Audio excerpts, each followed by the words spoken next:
jump right into doing foliage rather with landscaping. And first we're going to look at doing this with hills, and then we'll look at it adding foliage next to cliffs. So this is what we came up with in the first time. Things we talked about was shaping the foliage, um, using the largest trees in the center, and then coming out and diffusing things out with shrubs and grasses at the edges. We're going to stick with that same kind of paradigm with this. There's obviously more advanced things to do or more specific things depending on what your climate is, but we're still going to be sticking with this kind of plug and chug type method of doing foliage for these basic videos. So let's create this kind of some random hills.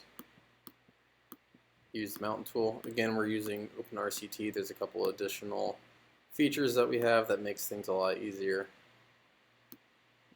So if you don't have that, I recommend going to download that. We also use a couple of custom scenery objects. Those are available for download at NE Designs. Okay, so now we have our kind of arbitrary hill here. And let's talk about our first principle that we're going to do, which is keeping the top of this hill intact. Try to avoid placing your tallest trees, at least at the top. Obviously, in certain situations, you might be having things spilling up towards here, but I generally try to avoid having a really tall tree at the top. It just kind of looks a little bit odd to me, and it accentuates this big difference in height rather than smooth things out, which gives it a look. When you smooth things out, you'll get a little bit more natural of an appearance. So where we're targeting to put our foliage, we're using the same methods we use here, just now in conjunction with this landscaping. We're going to be following the contours of this hill and kind of breaking from that contour just here and there. So sometimes if we're following things exactly, we might just have it move out from that contour. And we do it several places along the hill. We do want areas to show the whole length of the hill. So including this bottom section, we don't want to just surround things. We want to show the entire shape of the hill, but we want the shape of the hill to be a little bit hidden with the foliage that we're using. So again, using the paintbrush tool, which is one of the best features of OpenRCT. And we'll be coloring where we're going to be putting our foliage.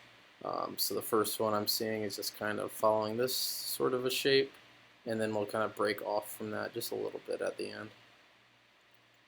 These kind of nooks and crannies and hills are great places to add foliage. So I might do something like this, and this also kind of is coming off of the shape of the hill itself. Might have a little bit of a patch somewhere higher up on the hill. And then let's do one more just for completeness. Something like that. Now again, using some of the principles that we used in the first video, we'll kind of refine this, make sure our curve looks nice and smooth. So when we place our trees, we don't have to worry about making the shape correct. So I'll just kind of smooth things out, make things a little bit more interesting. So for example, if that part looks a little bit thick, it's also coming up on top of the hill, so we'll knock that right down. And let's do something like this for that section.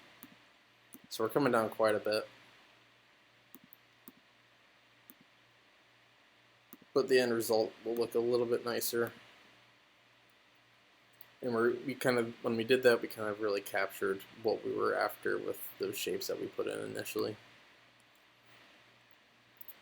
So now that we have this, we essentially just do our same techniques that we did previously, putting the tallest trees in the middle. So if we think of this as the basic look of a hill, we'll do an even simpler hill just for an example.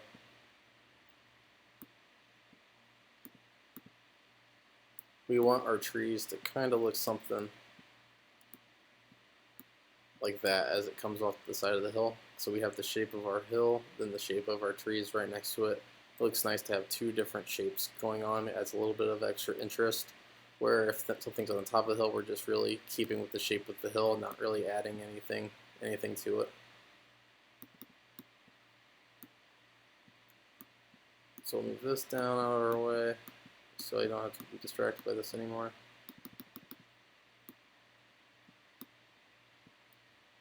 Okay, and we'll use those same principles over here. I think this time we'll use more of just a pine type forest. So let's put our tallest ones in the center of our land that we have marked out. And then we'll rotate, make sure things don't look too egregious. Add our second trees. Again, just a little trick is to put these tallest trees together. It adds an extra level of interest and variety to things. It also gives that extra shape.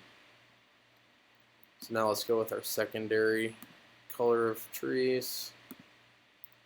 I think that it's going along the same lines. So we'll keep these two separate here as two different shapes. Okay, something like that. Now let's get something a little bit smaller. Might go for a quarter tile tree already. Make this a little bit sparser, and then we'll start to cover kind of shaping your shrubs to add interest as well. So we need something here. I'll even put one of those.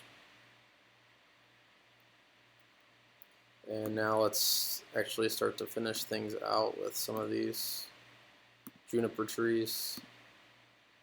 Again, that's a really nice looking tree, in my opinion. Kind of is the gap between shrubs and trees. It kind of fills that gap and makes things look regular. So just including some of these in here. Also being sure to keep these along some of our shapes. You can also add tiny little secondary shapes with this. So here we have like its own little slight curve at the end, but staying with this same mass of trees. Okay, so once we have that, this will go for an even drier appearance of this, and we'll use kind of our technique that we used with grass here. And I'll use a scattered tool again just to speed things up. Let's start with a darker bush underneath. Again, following these shapes that we put in with our land textures.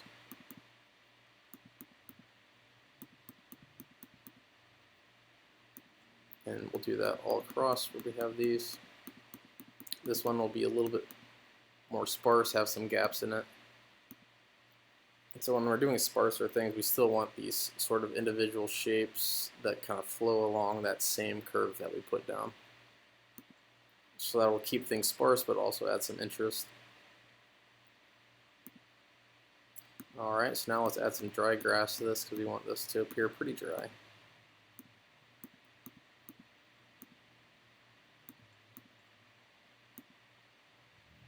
Again, this isn't too much of a tutorial on picking your right types of shrubs or trees, more just where you're going to be putting things, what the shape looks like.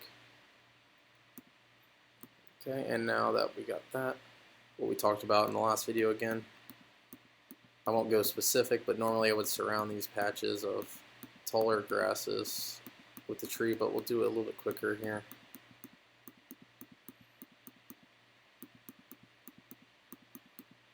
And get these kind of outside edges filled in with these bushes and grasses.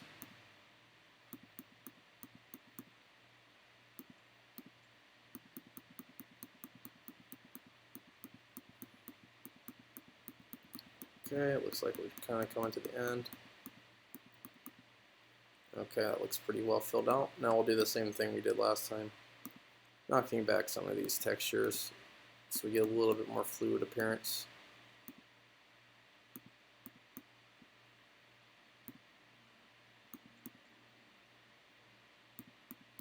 Especially on the outside where it's just some sparse shrubs, we can just go ahead and remove this second color of land. So we get a nice flowing, blended in look to our land and foliage. Here we might even have a gap in our trees, but we're still following the same kind of shape.